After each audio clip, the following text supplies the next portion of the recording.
আসসালামু আলাইকুম ওয়া রাহমাতুল্লাহি ওয়া বারাকাতুহু। আলহামদুলিল্লাহি রাব্বিল আলামিন, আসসালাতু ওয়াসসালামু আলা সাইয়্যিদিল মুরসালিন ওয়া আলা আলিহি ওয়া আসহাবিহি আজমাইন। আউযু বিল্লাহি মিনাশ শাইতানির রাজিম। বিসমিল্লাহির রাহমানির রাহিম। আমরা আল্লাহ রাব্বুল ইজ্জত ওয়াল জালালের দরবারে তার একান্ত অনুগ্রহের শুকরিয়া জানাই, যিনি আজকের এই পবিত্র জুলহিজ্জাহ জিলহজ মাসের প্রথম জুমাবারে আমাদেরকে তার পবিত্র ঘরে আসার সুযোগ দিলেন। এজন্য আমরা প্রাণ ভরে পড়ি আলহামদুলিল্লাহ। আমরা পবিত্র মাসে উপনীত হয়েছি। আমাদের মুসলিম উম্মার ইসলামের কেন্দ্রীয় ভূখণ্ড, সেখানে চাঁদ দেখা গিয়েছে। জাতীয়তাবাদের নানা প্রাচীরে বিভক্ত হবার কারণে আমরা দেখি নাই, যেজন্য আমাদের দেশে আজকের সন্ধ্যা থেকে জিলহজ শুরু হবে। আসলে রাব্বুল আলামিন এত দেশ তো আল্লাহ দেননি, তিনি দিয়েছেন একটা পৃথিবী। মানুষ তার আত্মম্ভরিতা, তার হিংসা, তার জিঘাংসা, তার হাম্বড়া, এই সমস্ত কারণে যুদ্ধ করে, মারামারি করে সারা পৃথিবীকে টুকরা টুকরা করেছে, নানা দেশে বিভক্ত করেছে। এটাই হচ্ছে জাতীয়তাবাদের ভয়ঙ্কর ফিতনা।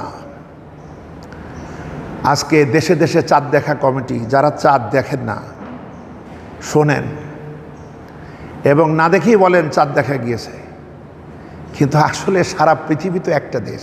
এবং আজকে পৃথিবী হলো গ্লোবাল ভিলেজ, একটা গ্রামে পরিণত হয়েছে। সবাইকে চাঁদ দেখতে হয় না, শুনলেই হয়, কয়েকজন দেখতে পারলেই হয় সারা পৃথিবীর মাঝে। আর খবর আজকে তো আমরা চোখেই দেখছি। আজকে কারা চাঁদ দেখছে সেটাও নেটে দেখা যাচ্ছে, এবং তাদের আমল, তাদের ইবাদত সব কিন্তু আমরা দেখছি। এরপরও সেই দেখেও যেন আমরা অন্ধ হয়ে থাকছি যে আল্লাহ পাকের সেই কথা ওরা দেখেও দেখে না, শুনেও শোনে না, বুঝেও বোঝে না। এরা কারা?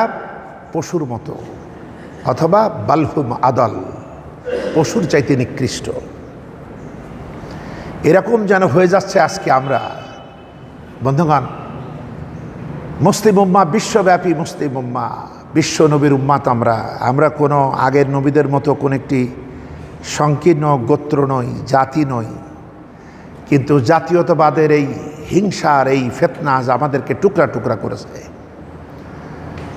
যদি আমরা একটু ভাবি যে আজকে যদি হযরত উমরের মতো মদিনা হতো ইসলামের রাজধানী, ওখান থেকে বিধান জারি হবে, তাহলে কি হতো? ওখান থেকে বলা হতো জিলহজের চাঁদ দেখা গিয়েছে।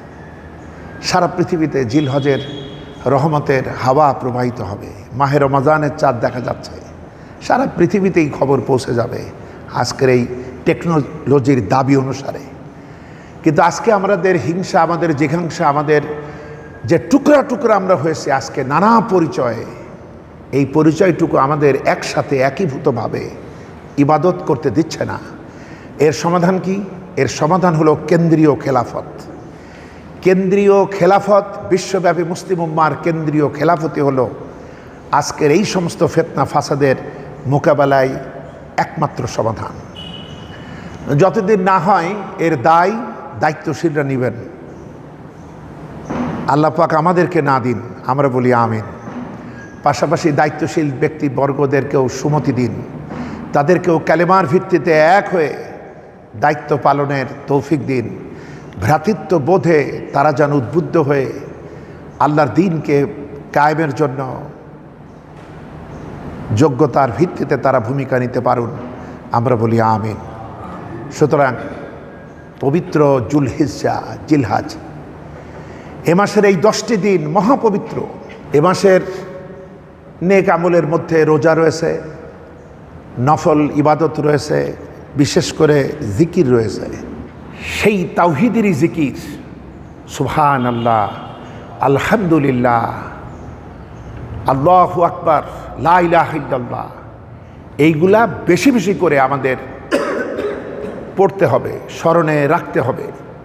এর অর্থ বুঝে আমাদেরকে আমাদের পড়তে হবে, স্মরণ রাখতে হবে বেশি বেশি করে। এটা তো সারা জীবনই পড়তে হয়, কিন্তু এই 10 দিন বেশি বেশি করে পড়া দরকার। পাশাপাশি কোরবানির আগ পর্যন্ত হাতের নখ এবং চুল কাটা যাবে না। এটাও একটা কোরবানির প্রতি সম্মানবোধ, যে অর্থাৎ সবই আসলে টোটালটাই ত্যাগের। তো এই জন্য নিজেদের যে এই বিষয়টাও একটা ত্যাগের, যদিও তুচ্ছ, কিন্তু তারপরও এই সব ছোট ছোট আমলগুলি আমাদের সবসময় মনে করায় দেয় যে আমি একটা কিছু করতে যাচ্ছি। এই বিষয়গুলো মাথায় রাখতে হবে। সাহাবারা বাজারে ঘাটে যেখানে যেতেন সেখানেই তারা তাকবীর উচ্চারণ করতেন, কখনো শোনায়ে পড়তেন যাতে অন্যদের মনে পড়ে যায়। সব ক্ষেত্রেই আল্লাহর পবিত্রতা বর্ণনা, তার হামদ, তার প্রশংসা করা, তার একত্ব, তার প্রভুত্ব, তার সার্বভৌমত্বের ঘোষণা দেওয়া, তার বড়ত্বের কথা প্রচার করা, আল্লাহু আকবার। এগুলো যেন এই 10 দিন বেশি বেশি করে আমরা করি।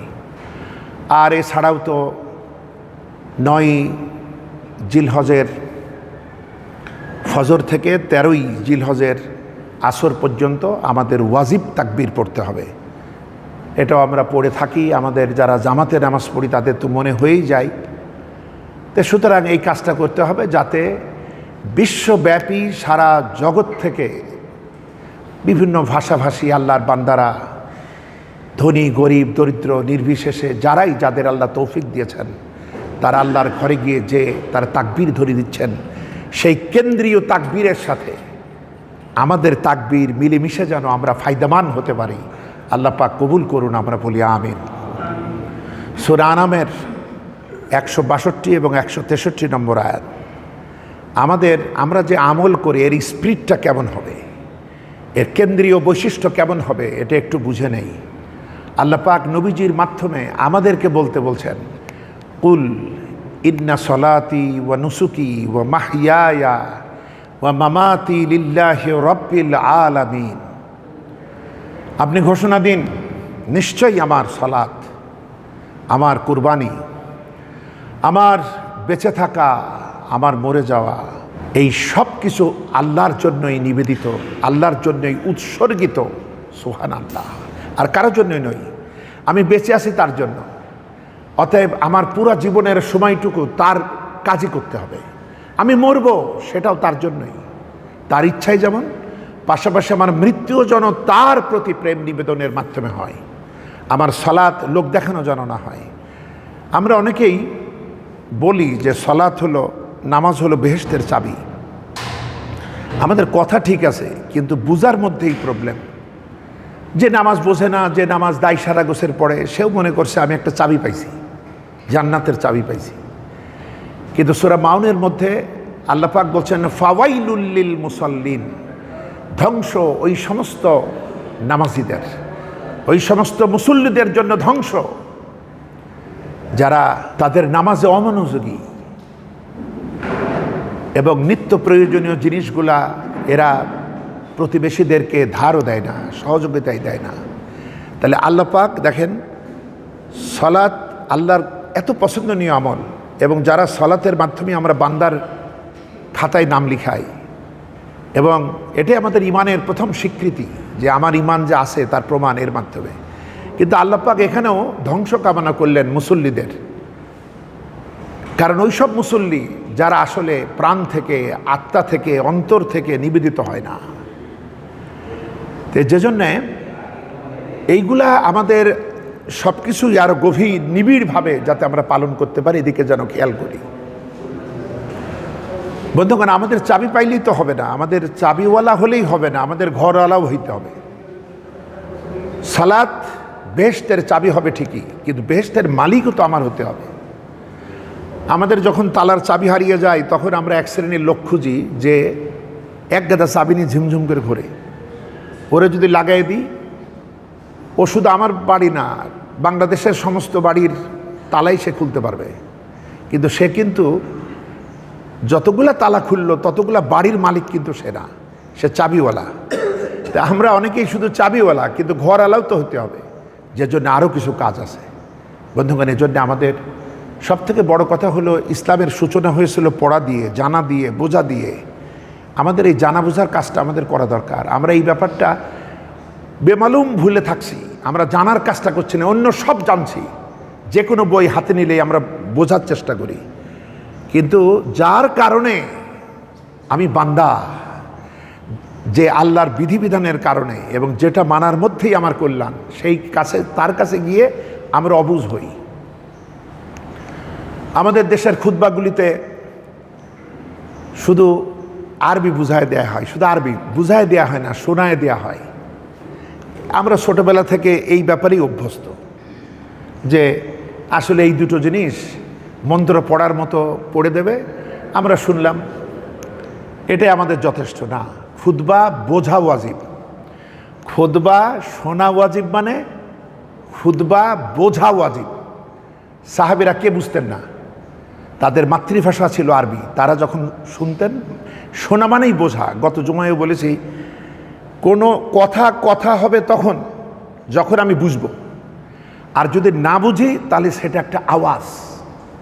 তা আমরা ওই রকম আওয়াজের মতো করেই খুতবা শুনি, যে জন্যে যখন কোনো মেম্বার থেকে একটু বুঝাই দেওয়া হয় ইম্পর্টেন্ট কথা, মনের মধ্যে হয় যে হঠাৎ করে বাংলা বলল। বন্ধুগণ, ভাষার কোনো দোষ নেই, ভাষা সব পবিত্র। আপনি যদি মনে করেন আরবি শুধু পবিত্র, তাহলে আরবি দিয়ে যদি আপনাকে একটা গালি দেওয়া হয়, আপনার ভালো লাগবে? বিষয় হলো ভাষার কোনো দোষ নেই, এর কোনো রং নাই, ঢং নাই, কিন্তু আমি কি বলছি এইটার উপর নির্ভর করে। শুধু নামাজটার ব্যাপারে ছাড় নেই, মাতৃভাষায় নামাজ পড়া যাবে না, কিন্তু কোরআনের ভাষায় হবে। কিন্তু খুতবা মানে বক্তৃতা, প্রতি সপ্তাহে বিভিন্ন পেশার মানুষেরা সামনে আসে, তাদের সবাই একরকম মেধার অধিকারী না, তাদেরকে বুঝাই দিতে হবে, এটাই খুতবা।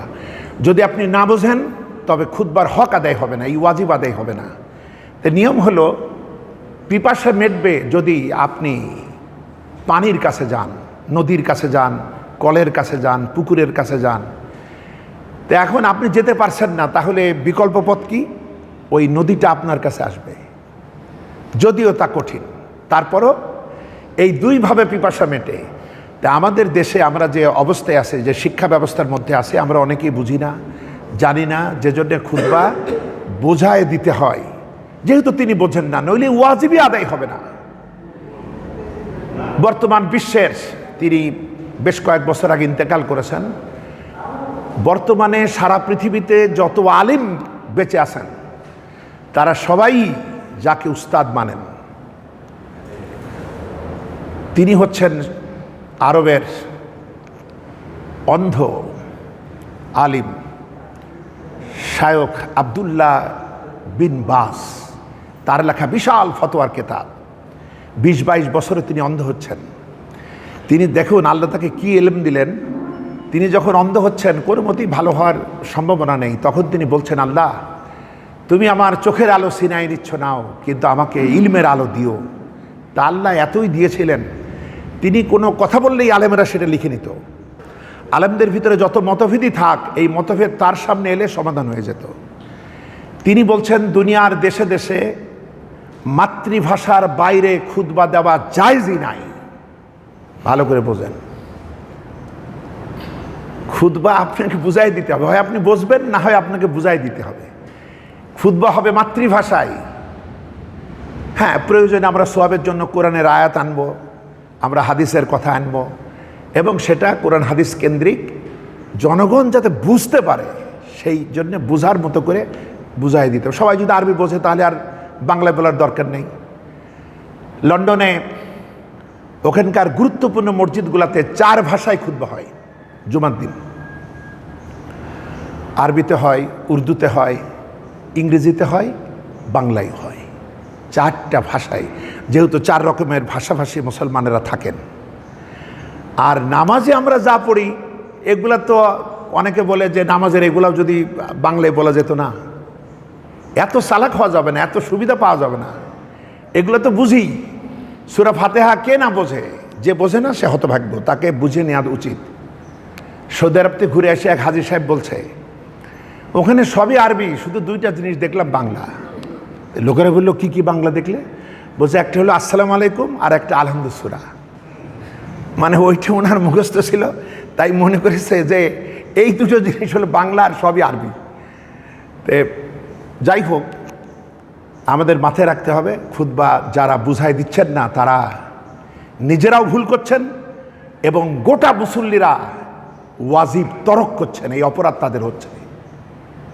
এই জন্যে মাঝে মধ্যে একটু অভ্যাস তৈরি করার জন্যে মাঝে মাঝে আপনাদের উদ্দেশ্যে কিছু বলি, কিন্তু আসলে নিয়ম ছিল আজানের পর কোনো নামাজ নেই। জুমার আজান যখন হয়ে যাবে তখন তোমরা সব দোকান পাশারে সব বন্ধ করে দৌড়াও এই মসজিদের দিকে, ওই আসল ফরজ নামাজের উদ্দেশ্যে, আপনার এই নফল নামাজের উদ্দেশ্যে না। এবং আপনারা এসেই দেখবেন আজানের পর ইমাম এই জায়গাটা, এটাই হলো বক্তৃতার আসন। আমি যেখানে দাঁড়িয়ে আছি এটা তো নামাজের আসন, কিন্তু এখানে দাঁড়ালাম কেন? এইটা আমরা ঠিক করি না। কিন্তু আমরা এই দেশের দুটো জিনিস দেখি, একটা হলো এই মেম্বারে বসে হুজুররা বক্তব্য দেন। নবীজি সারা জীবন বক্তৃতা দিয়েছেন দাঁড়িয়ে, খুতবা হবে দাঁড়িয়েই। কিন্তু আমাদের দেশে আমরা একটু বিলাসী আয়েসি, আমরা একটু অলস। এই জন্য এই মেম্বারে শুধু 2 খুতবার মাঝখানে আপনি একটু বসতে পারেন। ইমাম সাহেব যখন 2 খুতবার মাঝখানে বসবে ওই সময়টা কিন্তু দোয়া কবুলেরও একটা চান্স। 2 খুতবার মাঝখানে যখন বসবো আপনি আপনার জীবনের ইম্পর্টেন্ট দোয়া ওই সুযোগে করে নেবেন। কিন্তু ইমাম সাহেব এখানে বসে বক্তব্য দেবেন না, এখানে দাঁড়িয়েই দেবেন। তো এখন যেহেতু দাঁড়াতে পারি না, সেই অবস্থা এখনো অনেকের ভিতরে আরো গুঞ্জন শুরু হবে। এই জন্য ফিতনা এড়ানোর জন্য আমি একটা মধ্যবর্তী পথ গ্রহণ করেছি যে এখানে দাঁড়িয়ে বলি, এটা খুতবা না, এটা একটা আলোচনা। জুমার আগে একটা আলোচনা করি, তাই এটাকে যদি খুতবা ধরেন তাহলে আমরা একটা ভয়ানক বেদাতের মধ্যে পড়ব। কারণ জুমার খুতবা আসলে 2টাই। আপনারা যারা হজ করেছেন, কাবাতে গিয়ে মসজিদে নববীতে যারা জুমা পড়েছেন তারা দেখেছেন ইমাম সাহেব 3 খুতবা দেয় না, আমরা এখানে 3 খুতবা দিই। মানে খুতবা তো মানে বক্তৃতা, তো এখানে একটা দিলাম আবার 2টা দিলাম না, এটা না। বরং আজানের পরে আপনারা আজানের আগে আগেই ঢুকবেন, এটা ভালো। আর না হলে আজানের পরে ঢুকলেও দোষ নেই, কিন্তু দ্রুত। তখন আপনি দৌড়িয়ে আসবেন, তখন আপনি ধীরে ধীরে আসবেন না। কারণ কোরআনে কারীমে সূরা জুমায় বলা হচ্ছে যখন তোমাদেরকে জুমার দিনে ডাকা হয় তোমরা দৌড়াও, মানে একটা অস্থিরতা। কারণ ইমাম সাহেব তো খুতবা শুরু করে দিয়েছে। তো নিয়ম হলো আজান শেষ আমি তখনই এখানে দাঁড়াবো, দাঁড়িয়ে আরবি বাংলা মিশিয়ে আমি বক্তব্য দেবো। এবং ইসলামের আরও কিছু কথা আছে। এই যে আমরা যে আজানটা দিলাম, এই আজানটা রাসূলের আমলে ছিল না। মূল আজান হলো এখানে ইমাম বসবে, এরপরে মুয়াজ্জিন আজান দিবে। এই আজানটাই রসুল কর্তৃক প্রবর্তিত, এবং এই আজানটা যাতে পৌঁছে যায় সেই ব্যবস্থা করা যাক। কিন্তু আমাদের দেশে এই মেন আজানটা দেয়া হয় মসজিদের মধ্যে, কিন্তু এই আজানটাই আসল, এটাই ছড়াই দিতে হবে। এবং এই আজানের পর আপনার হালাল ব্যবসাও হারাম হয়ে যাবে, আপনার যে কোনো কাজ সব হারাম। আপনার কাজ হলো দ্রুত এখানে চলে আসা। এবং এই আজানের পর, আর এই যে আজানটা দিলাম এটা আরও আগে হওয়া দরকার। কিন্তু আমরা এখন করি কি, যে এই আজানটা হলো হযরত উসমান রাদিয়াল্লাহু তাআলা আনহু প্রবর্তন করেছিলেন। মানুষজন ব্যবসা বাণিজ্যে এত মগ্ন হয়ে গিয়েছিল, নানান ব্যস্ততা, তারা সময়গুলো বুঝতে পারত না। এজন্য এই আজানটা মসজিদের নববীতে হতো না, হয়তো বাজারের মধ্যে। ভালো করে বুঝবেন, এই যে আজানটা দিলাম এটা মসজিদে হতো না, এটা যেখানে লোকজন বেশি ওখানে আজানটা দেওয়া হতো। লোকেরা তখন বসতো, আর তো সময় নেই, এই অল্প সময়ের ভিতরে শুরু হবে, যাই। এবার লোকেরা প্রস্তুতি নিত এবং লোকেরা যথাসময়ে পৌঁছাতো। এরপরে তারা এসে দেখতো মহানবী সাল্লাল্লাহু আলাইহি ওয়াসাল্লাম মেম্বরে। এবার হযরতে বেলাল আজান দিতেন এবং নবীজি এই 2টা খুতবাই দিতেন। প্রথম খুতবাই বিধিবিধান, উপদেশ দেওয়া, জীবন সমস্যার সমাধান যদি কোনো প্রবলেম থাকে। এই খুতবা চলাকালীনও আপনি সুন্নত পড়তে পারবেন। নবীজি খুতবা দানরত অবস্থায় দেখলেন এক সাহাবী এসে বসে পড়ল। নবীজি খুতবা থামিয়ে বলছেন, তুমি নামাজ পড়ছো? সে বলছে, হুজুর না। বলছে, ওঠো 2 রাকাত সালাত আদায় করো, তারপর বসো। নবী আবার খুতবা দিয়েছেন। যে বিষয় হলো এটা মানবতার সংশোধনের জন্য প্রথম খুতবাই কথা হবে, পরের খুতবাই নবীজির জন্য, সাহাবীদের জন্য, তার বংশধারার জন্য, মুসলিম উম্মার জন্য দোয়া হবে। এই করে খুতবা শেষ হয় এবং বাতিলের বিরুদ্ধে অভিশাপের প্রয়োজন হলে অভিশাপ দেবে এবং মুসলিম উম্মার ঐক্যের জন্য দোয়া করবে, এভাবেই দ্বিতীয় খুতবা হয়। কিন্তু আমরা সেগুলো আসলে এলোমেলো হওয়ার কারণে এবং আমরা নিজেরাও এত ছোট মানুষ যে এই কাজ করতে গিয়ে এটা খুবই কঠিন। তবে মানসিক প্রস্তুতি আসা দরকার যে অযথা আমরা সোয়াব কামাই করতে এসে আমরা গুনায় পড়বো কেন।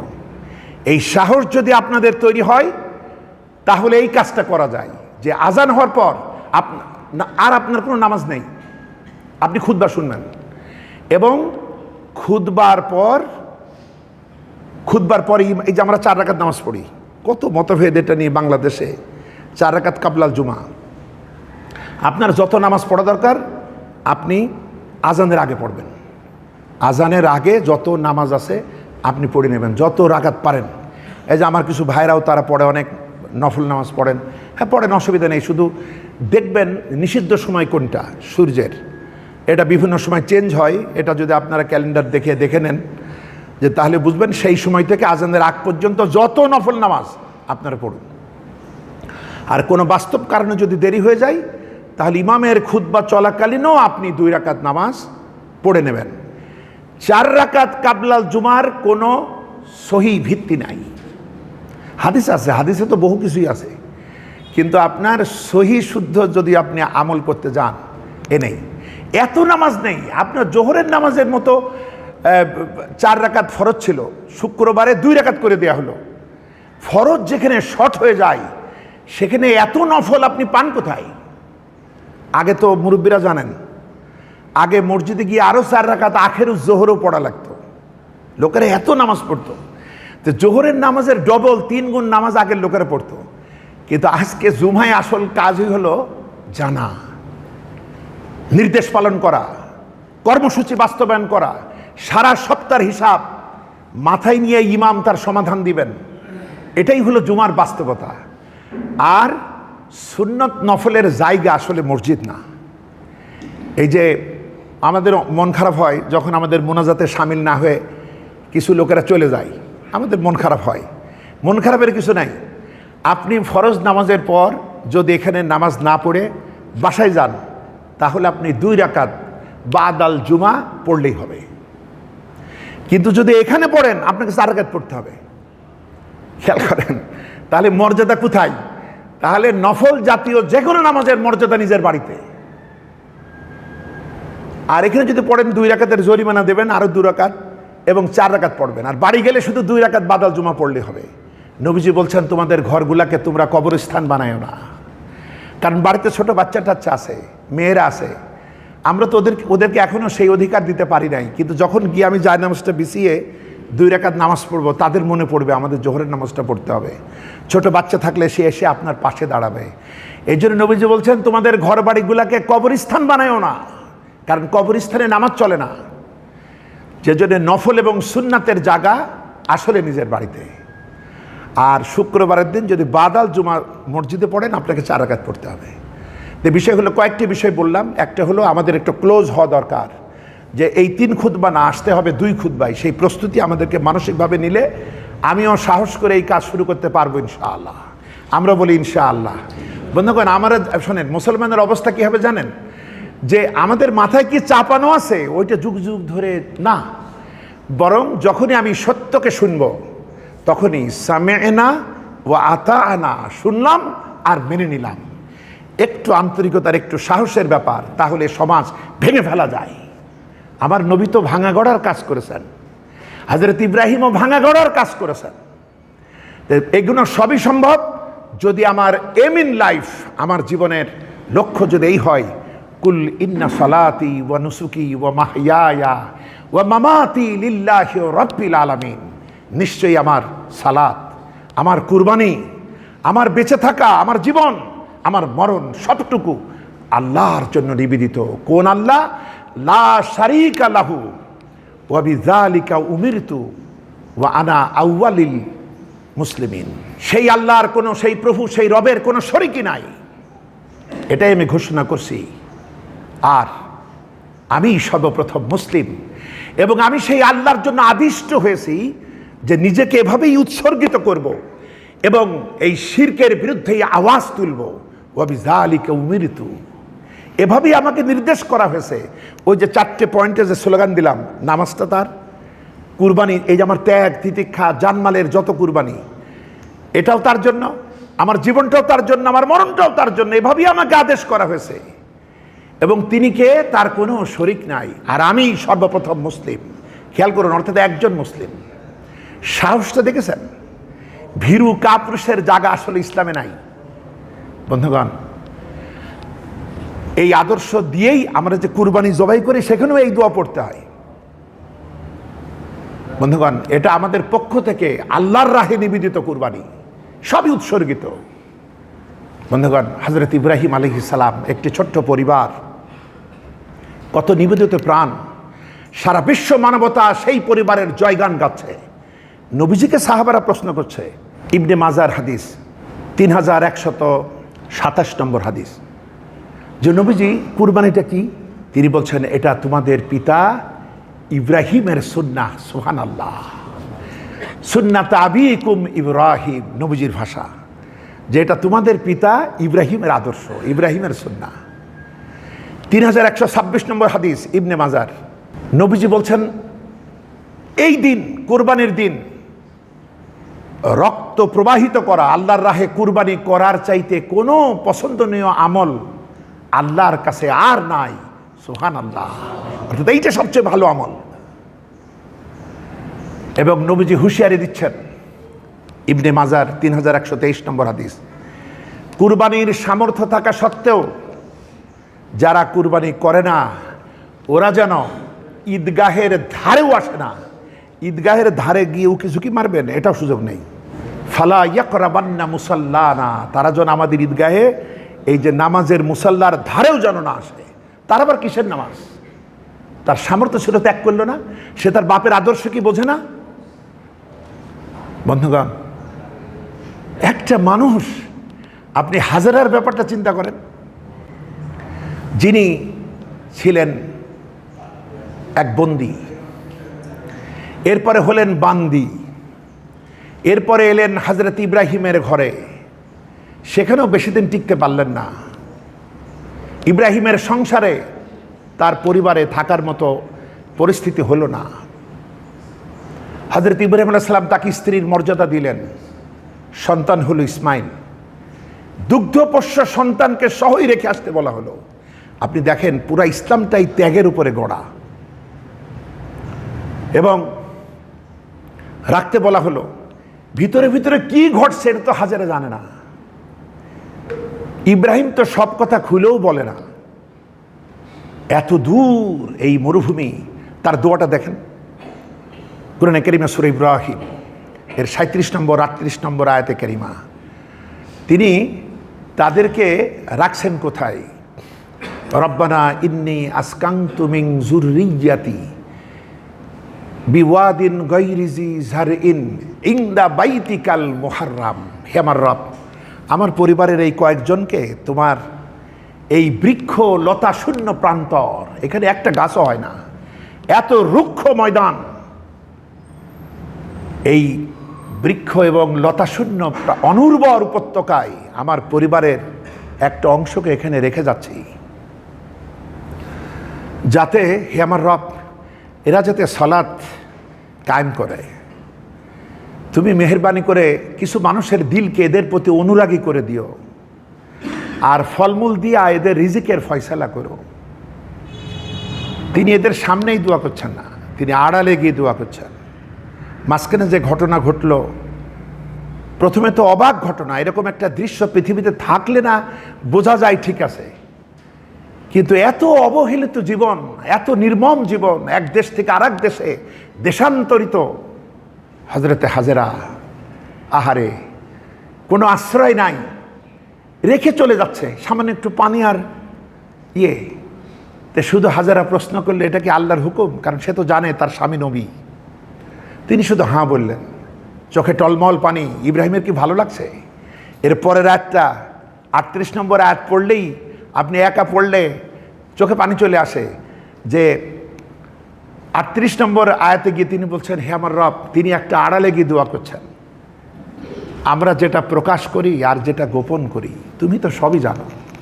মানে পিতা হিসাবে, স্বামী হিসাবে তার কতখানি কষ্ট হচ্ছে, কিন্তু কিচ্ছু তো বলার নাই। সামেনা ও আতানা, তিনি শুনেছেন, মেনেছেন, সারেন্ডার হয়ে গিয়েছেন। কারণ তার সেই নবুয়তের শুরুতেই তাকে বলা হয়েছিল যে আসলিম, সারেন্ডার করো। তিনি বলেছিলেন আসলাম তুলি রব্বিল আলামিন, 131 নম্বর আয়াত সূরা বাকারা, আমি শর্তহীনভাবে নিজেকে সমর্পিত করেছি।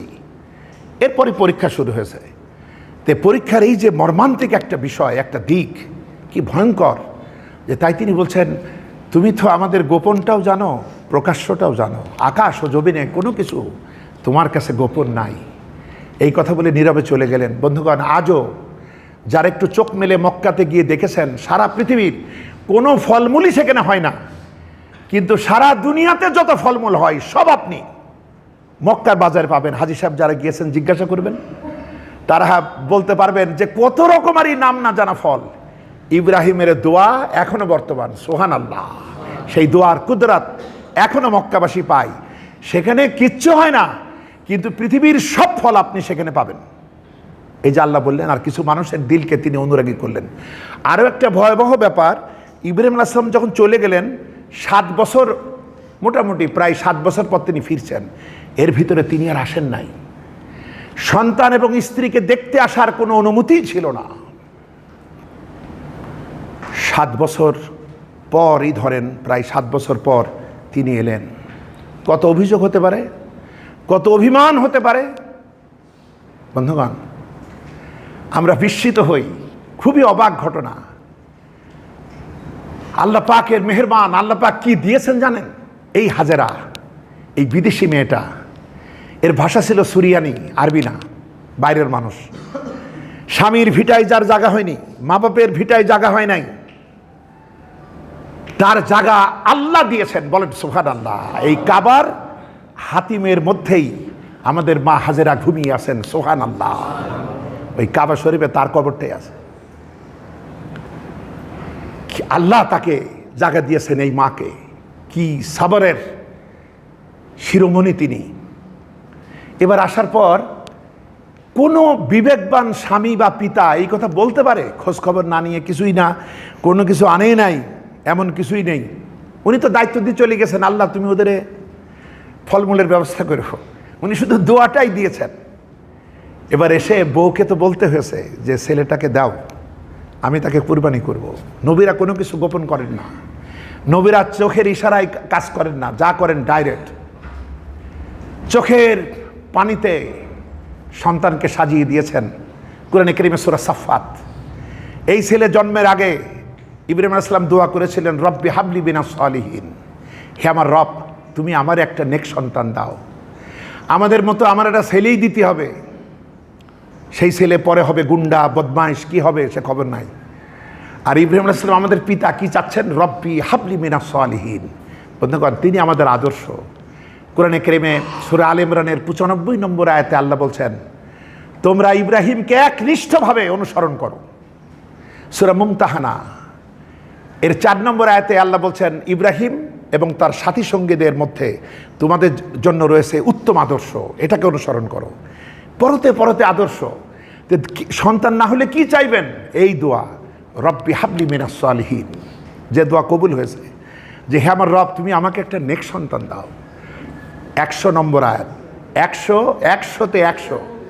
এবার 101 নম্বর আয়াতে আল্লাহ জবাব দিচ্ছেন, ফাবাশশারনাহু বিগুলামিন হালিম, আমি তাকে একটা সুস্থির, সুবুদ্ধি সম্পন্ন, সাবর অবলম্বনকারী একটা সন্তানের সুসংবাদ দিলাম। এই সন্তানটা আজকে বাপের হাত ধরে প্রথম হাঁটছে। আপনারা নিজ দায়িত্বে ফাঁকাগুলো পূরণ করুন, কথার ভিতরে যাতে বলতে না হয়। এগুলো নিজেরাই আপনারা সচেতন হয়ে পূরণ করুন, যাতে পরবর্তী ভাইরা সহজে আসতে পারে। আল্লাহ দিলেন, এবার হাঁটা শুরু হলো। 102 নম্বর আয়াত। যখন এবার হাত ধরে হাঁটছে, সফরটা মিনার দিকে। কি মর্মান্তিক সফর! মিনা কি? মিনা হলো ল্যান্ড অফ স্যাক্রিফাইস, সর্বস্ব ত্যাগের ময়দান। বিষয়টা সহজ কিছু না, কঠিন। এখান থেকে শুরু। বাচ্চাটার হাত ধরে মিনার দিকে নিয়ে যাচ্ছেন। এবং 102 নম্বর আয়াত, ইব্রাহিম আলাইহিস সালাম দেখেন কোনো কিছু জোর করে করেন, নামাজ ছেলে তোর বলতে যাবো কেন, না। নবীদের ভিতরে মানবতাবোধ, নবীদের ভিতরে বাক স্বাধীনতা, পছন্দ, উদারতা কতখানি দেখুন। ইব্রাহিম আলাইহিস সালাম 102 নম্বর আয়াতে বলছেন, ইয়া বুনাইয়া, ও আমার কলিজার টুকরা সন্তান। আহা, মনে হয় যেন মিঠাই কিনে দেবে, এত আদর করে ডাকছে, মনে হয় কোনো একটা গিফট দেবে। আপনি ভাবতে পারেন কি লাল রঙের গিফট। ইয়া বুনাইয়া ইন্নী আরা ফিল মানামি আন্নী আযবাহুকা ফানজুর মাযা তারা। আব্বুজান, আমি স্বপ্নে দেখি, আমি স্বপ্নে দেখলাম আমি তোমাকে আল্লাহর পথে জবাই করছি, এই ব্যাপারে তোমার অভিপ্রায় কি? এত পছন্দ করলেন আল্লাহ এই ছোট্ট বাচ্চাটার কথা। বাপ নবী, ছেলে এখনো নবী হননি, কিন্তু ছোট বাচ্চাটা এত সুন্দর জবাব দিলেন, পিতার কথার সাথেই এই কথা মিলিয়ে 102 নম্বর আয়াত, বাপ বেটা দুজনের কথাই এক আয়াতে। সুবহানাল্লাহ। ইয়া আবাতিফ আল মা তুমার সাতাজিদুনি ইনশাআল্লাহু মিনাস সাবিরিন। আব্বাজান, আপনি তাই করুন যা করতে আপনাকে হুকুম করা হয়েছে, যা করতে আপনাকে নির্দেশ করা হয়েছে। ছেলে এতদিনে মা তাকে বুঝাই দিয়েছে। বাপ আসে না বলে আমাদের যদি একটু দেরি হয়, মা কত অভিমান শিখায় বাপকে টাইট দেওয়ার জন্য ছোট বাচ্চাকে আমাদের সমাজে। একদিনও কোনো অভিমান শেখায়নি, বরং বাপের এক বিশাল পরিচয় সন্তানের দিলে তার মা রোপণ করে দিয়েছে। এজন্যই সহজ হয়েছে এই মর্মান্তিক প্রস্তাব সামনে রাখা। এবং ছোটবেলায় ছেলে বুঝেছে তার বাপ নবী, তার নবীর স্বপ্ন কখনো স্বপ্নের মানে থাকে না, সেটা ওহী। সুবহানাল্লাহ। তাই পুত্র বলছে, আব্বা আপনি তাই করুন যা করতে আপনাকে নির্দেশ করা হয়েছে। আল্লাহ যদি চান আপনি আমাকে সবরকারী রূপে পাবেন। সুবহানাল্লাহ, আমি সবর করব। এইবার যখন রেডি হয়েছে, 103 নম্বর আয়াত, ভালো করে বোঝেন, সূরা সাফফাত, সূরা ইয়াসিনের পরের সূরা। এবার আল্লাহ পাক বলছেন, ফালাম্মা আসলামা ওয়া তাল্লাহু লিল জাবিন। ওই যে বলল আসলিম, সারেন্ডার করো। এবার আল্লাহ সার্টিফিকেট দিচ্ছেন, ফালাম্মা আসলামা ওয়া তাল্লাহু লিল জাবিন। বাপ বেটা দুজনই আত্মসমর্পিত হয়েছে। সুবহানাল্লাহ। আর কি করবে? বাপকে আল্লাহ বলল আত্মসমর্পণ করো, আর ছেলেও আত্মসমর্পণ করলো। দুজনই তাদের সব থেকে প্রিয়তম বস্তু আল্লাহর রাহে উৎসর্গ করলো। ইব্রাহিম তার সব থেকে প্রিয় নিজের সন্তানটাকে উৎসর্গ করলো, সন্তানটা নিজের সব থেকে প্রিয় নিজের জীবনটাকে উৎসর্গ করলো। সুবহানাল্লাহ। ইন্না সালাতি ওয়া নুসুকি ওয়া মাহইয়ায়া ওয়া মামাতি লিল্লাহি রাব্বিল আলামিন। এরাই মুসলমান, এরাই মুসলিম। তিনি তো এই মুসলমানই চাইছিলেন। রাব্বানা ওয়াজআলনা মুসলিমাইনি লাকা ওয়া মিন যুররিয়াতি উম্মাতাম মুসলিমাতাল লাক। বাপ বেটা কাবার দেওয়াল তৈরি করার সময় দুজনেই এই দোয়াই করলেন, হে আমাদের রব, তুমি আমাদের থেকে একটা মুসলিম জাতি তৈরি করো এবং আমাদেরকে মুসলিম বানাও এবং তোমার ইবাদতের নিয়ম পদ্ধতি আমাদের শেখাও। তুমি তো সবই শোনো, সবই জানো। এইভাবে বাপ বেটা দোয়া করছিলেন। 128 নম্বর আয়াতের মধ্যে সূরা বাকারার। আল্লাহ এই যে বিষয়টা, এবং আর কিছু করা লাগলো না, আল্লাহ তো দেখলেনই যে দুজনই সমর্পিত। এইবার 104 নম্বর আয়াত, 105 নম্বর আয়াতে আল্লাহ সুবহানাহু ওয়া তাআলা বলছেন, ওয়ানাদাইনা হুয়াইয়া ইব্রাহিম কদ সাদ্দাকতা রুইয়া ইন্না কাযালিকা নাজজিল মুহসিনিন। আমি ইব্রাহিমকে ডেকে বললাম, ইব্রাহিম রে, তুমি তো তোমার স্বপ্নটাকে একেবারে বাস্তবায়ন করে দেখালে। সুবহানাল্লাহ। আর আমি এভাবেই মুহসিনদের, সৎকর্মশীলদেরকে পুরস্কার দিয়ে থাকি, তাদের ইবাদত এভাবে আমি কবুল করি। এবং আমি এটা ছিল একটা সুস্পষ্ট পরীক্ষা। এর পরবর্তী আয়াত, তার পরবর্তী আয়াত আল্লাহ বলছেন, আমি একটা প্রাণীর বিনিময়ে এই ঘটনাকে আমি মুক্ত করলাম এবং পরবর্তী প্রজন্মের কাছে, পরবর্তী জেনারেশনের কাছে বিশ্বব্যাপী এটাকে স্মারক বানালাম। কেউ ভুলবে না, কেউ এ ঘটনা ভুলবে না, এটাকে স্মরণীয় করলাম। 109 নম্বর আয়াতে আল্লাহ বলছেন, সালামুন আলা ইব্রাহিম, ও ইব্রাহিম তোমার সালাম, তোমার উপরে আমার রহমত বর্ষিত হোক। সুবহানাল্লাহ। বন্ধুগণ, এই হচ্ছে আমাদের পিতা, আমরা তার সন্তান। সুতরাং আমরা আজরের ছেলে ইব্রাহিম যদি এই হয়, তাহলে ইব্রাহিমের ছেলে হিসেবে আমাদের কি হওয়া দরকার? বন্ধুগণ, এজন্য আজকে আমাদের কত সহজ করে দেয়া হয়েছে। আজকে আল কোরআনের বিজয়ের জন্য, ইসলামের বিজয়, এটাই হলো ইব্রাহিম আদর্শ, এটাই মুহাম্মদী আদর্শ সাল্লাল্লাহু আলাইহি ওয়াসাল্লাম। এটার জন্য পিতা হিসাবে আমাদেরকে ইব্রাহিমের ভূমিকা আসতে হবে, মা হিসাবে আমাদেরকে হাজেরার ভূমিকা আসতে হবে, আমাদের তরুণ প্রজন্মকে হজরতে ইসমাইলের ভূমিকা আসতে হবে। তবে ইসলামের বিজয় অবধারিত হবে, নতুবা সব হবে আকাশ কুসুম। আজকে কত কত ষড়যন্ত্রের ভিতরে আমরা, কত বিপদগ্রস্ত আজকে মুসলিম উম্মাহ। আমাদেরকে এই ব্যাপারটা, এই যে আসন্ন কুরবানি, এখান থেকে আমাদের এই শিক্ষা অর্জন করতে হবে যে আমরা যেন, প্রতিটি পিতা যেন ইব্রাহিম আদর্শের দায় ভার আমার কাঁধে, আমার সন্তানেরা যেন ইসমাইলের সেই বিষয়টা বুঝতে পারে যে ইব্রাহিম যেন সারা পৃথিবীর পিতাদেরকে ডেকে বলছেন, যে পিতারা, আমি যেমন আমার সন্তানকে এইভাবে আল্লাহর রাহে দিয়েছিলাম, তোমরা প্রস্তুতি নাও। হাজেরাও যেন এটা বলছে, দুনিয়ার মায়েরা এই প্রস্তুতি নাও। শিশুপুত্র ইসমাইলও যেন এটাই বলছে যে আমি যেমন আমার জীবনকে আল্লাহর রাহে দিতে বিন্দু পরিমাণও দ্বিধা করিনি, তোমরাও তৈরি হও। বন্ধুগণ, আজকে এই রক্তের চাইতে বেশি মূল্যবান আর কিচ্ছু নাই। তো বন্ধুগণ, আমরা এত কুরবানি করি, কুরবানি লোক দেখানো করা দরকার নেই। আপনি কাদের কুরবানি কবুল হয়? আপনার কোনো কারণে, ধরেন এক জায়গায় অনেক কুরবানি হচ্ছে, একজনের হবে 10 কেজি গোস্ত, আরেকজনের 20 কেজি, আরেকজনের 50 কেজি, আরেকজনের 5 মণ। আপনার মন খারাপের কিছু নাই।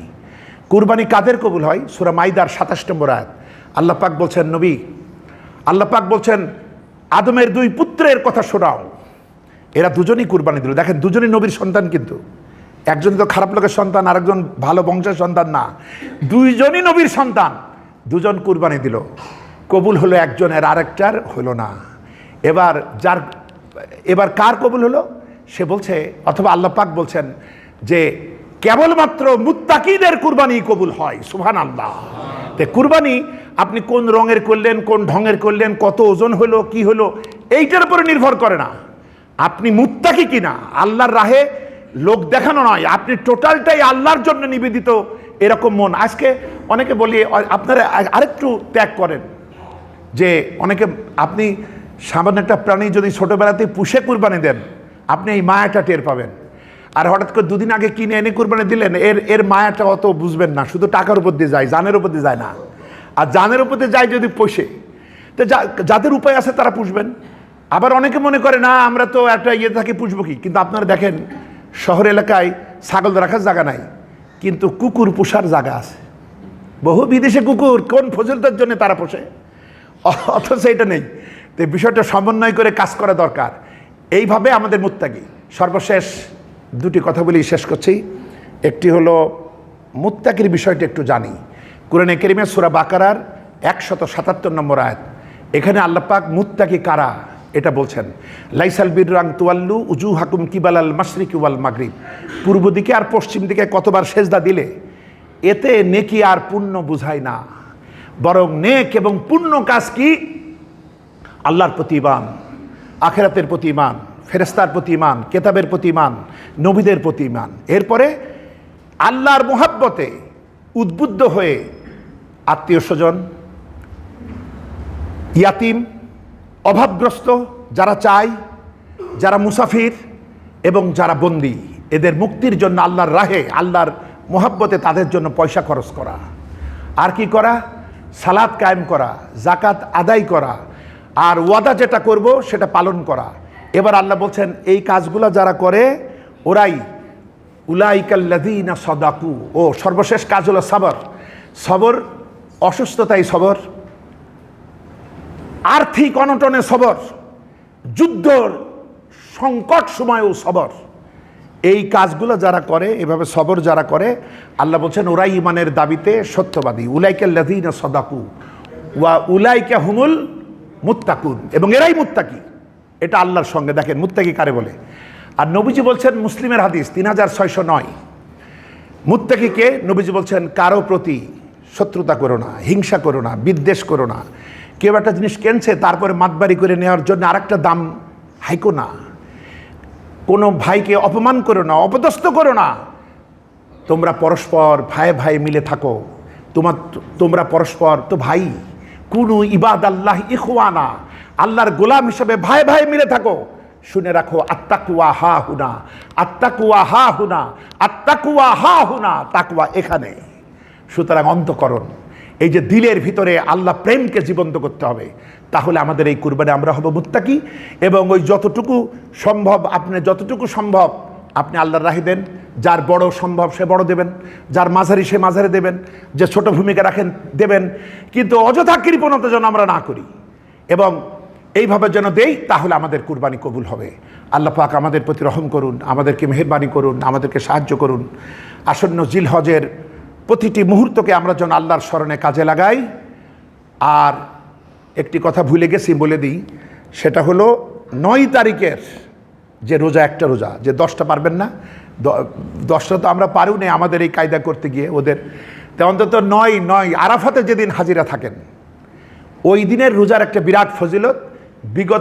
বিগত 1 বছরের গুনাহ মাফ এবং সামনের আরও অ্যাডভান্স 1 বছরের মাফ। আল্লাহ পাক আমাদেরকে তৌফিক দিন, আমিন। আসসালামু আলাইকুম ওয়া রাহমাতুল্লাহি ওয়া বারাকাতুহু।